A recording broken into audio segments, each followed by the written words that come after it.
Well, I got an interesting tidbit of information, and it deals with the mass exodusing that we've been covering on here for the last 10 years across the Commonwealth.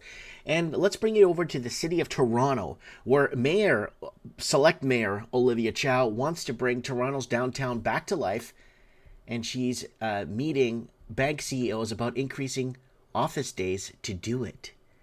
So is she going to force people to go back to get into the office? Toronto's mayor has been meeting with CEOs of some of Canada's largest companies to discuss how to get workers back into the office at least 4 days a week, and they're calling on her to set the example. So Olivia Chow is on a mission to keep Toronto's financial district alive. Since the fall, the mayor has been meeting with CEOs in some of Canada's largest banks, CIBC, TD, RBC, and BMO, to discuss, among other issues, how to get Toronto back. So what's happening is what we've been warning you about is Toronto is turning into an empty shell via CPP money laundering, via foreign investing, and fentanyl and all that crap has basically destroyed the fabric of Canada. Canada sold out to the highest bidder, and now it's catching up big time. And why is the mayor doing this? Olivia Chow is discussing mandatory in-office days with business leaders, and Torontonians are questioning why. So it goes on to say, since becoming mayor, over on her, it looks like it's her Instagram or something here. Since becoming mayor, I've met with business leaders to discuss city priorities, especially building more affordable housing. Well, here's the problem with Toronto, and a problem. I lived in Toronto, on the Dufferin and Sinclair there.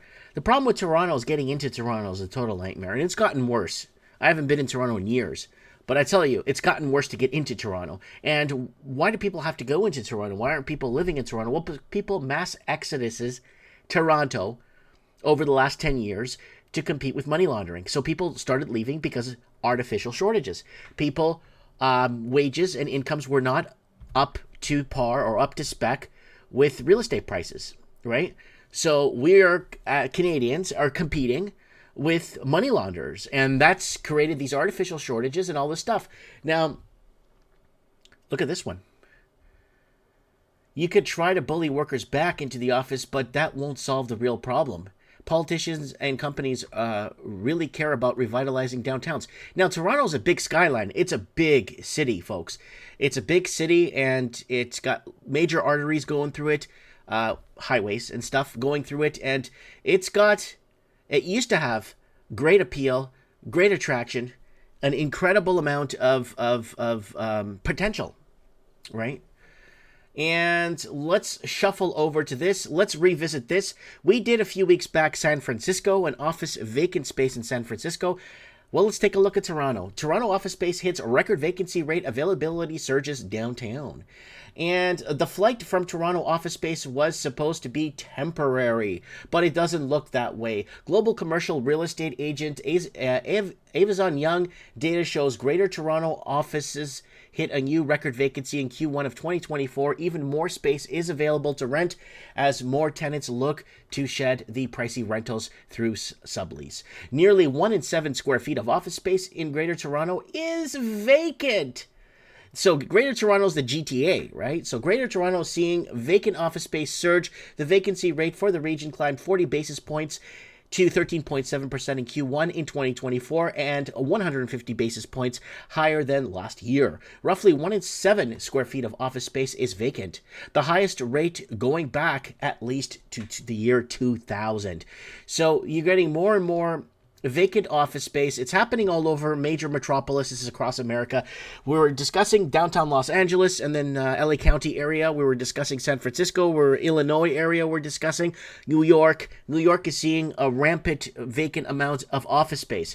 Now, what are the leaders gonna do, or the selected leaders that were selected into place gonna do? They're gonna force people back into the office. Well, Olivia Chow is working on basically bullying people back into their office space to get them back into that. And this is, something that we've been working up towards all these years of the mass exodus of people leaving these cities and turning them into empty shells. So I went over to Olivia Chow's Facebook page. I haven't been there since she was selected, and I'm surprised because she was at 1,000 followers after the election when she won the mayoral election. She was at 1,000 followers. Now she's at 64,000. Really hasn't posted anything on there, and it looks like it's being paid by taxpayers to get it all verified. And let's look over your little Mike Martins here. And I haven't grown anywhere, and I'm still at 120,000 followers. Sorry, I'm not bragging. This is I don't know. I haven't grown. I've been sitting at 120K for years. And even my Mike in the Night backup page is sitting at more followers. So there you go. The most voted for mayor of the Milky Way galaxy is trailing behind Mike the Alphabet Can't Read Martins, and it's kind of funny. Now, let's take a trip back down memory lane. We just typed down Toronto on our channel. Somebody asked me how to use this function on the channel. It's very simple. Just go to the magnifying glass, type in whatever you want to look up, and let's look up. So, look, we even did this. Toronto, 1978, the golden years. We made a video compilation of photos of Toronto, and it's got over 114,000 views because people are looking, and you should read the comments on that video. Ooh, why people believe or say that Toronto was basically destroyed. Toronto, 1981, live free, be free, when Canada was Canada. And Toronto, liar mortgages surfaces money laundering from China destroying Canadian middle class. Toronto is dying. One bedroom in Toronto now costs over $2,500 a month. Tax hikes and energy hikes ahead. Vancouver versus Toronto. Get out of the city now. It's all a scam. 6 years ago. More and more youth will be leaving Toronto as housing has reached Vancouver levels. Thank you, CCP. 5 years ago. Toronto housing, we warned you. Now pay the price. Don't say we never told you. 6 years ago. Toronto and GTA to be empty shell by 2025. Stuck in Slavelandia, GTA, Toronto renters struggle. So 2025, we were predicting that Toronto will become an empty shell. And Toronto home prices invaded by investors. This will cause mass exodus of middle class. 7 years ago. Toronto and Vancouver, epic housing crash of biblical proportions. Major rate hikes again ahead. 4 years ago. So it just keeps going on and on and on. So we've been covering a lot of these major cities across the Commonwealth. And this is a major issue.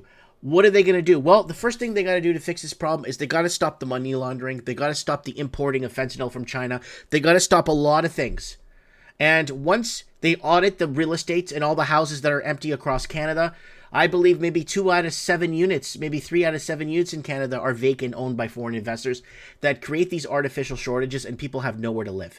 So I'm starting to think that the way to fix this problem is to stop the money laundering. Once the money laundering stops, do a major audit on money laundering and find out. Give people 90 days of proof of Hey, when I bought this house, when I bought my house, when I left the city and moved here, and I told you guys I'm done with Vancouver, I'm moving to a 2-stoplight town. The video's up, you can see it. Where I'm done and I'm moving here. Okay? I picked up my house for almost 270, 280, whatever it was. The best thing I ever did was leave the city. Right? But the problem we're having here is more and more people will be leaving the city and more people are going to lose faith in the big cities. And more people are just going to they're going to move stateside or Central America, South America. I'm getting emails in every other hour of somebody moving somewhere or shipping off somewhere else or relocating their family because they've had enough with Canada. And Toronto, again, it's very sad. Go back and watch this if you get some time, guys. Right here. Toronto 1978, the golden years. And maybe Toronto 1981, live free, be free, when Canada was Canada. Check those guys out when you get some time. And if you're watching this from the GTA, guys, share this, get this out there. I've been out here for decades trying to get this message out, trying to warn people about what's going to happen, how it's going to happen, where it's going to break down. Solutions? Very simple. Find an easier way to get into the downtown. Find an easier way for people to commute. Find an easier way to organize the traffic situation they got there. Okay? Another solution, crack down on the money laundering. Start cracking down on the vacant homes. Start cracking down on this and start auditing them and start repossessing homes, putting them back on the market, and let the Canadian proper buy it with wages they gain here instead of money laundering coming from China. Very simple. Anyways, guys, let me know what you guys think in the comments below. Look forward to reading your comments, and I'm reading the comments from the last video. Thanks, guys. We'll see you soon on the flip side. Mike Martins here. I have spoken.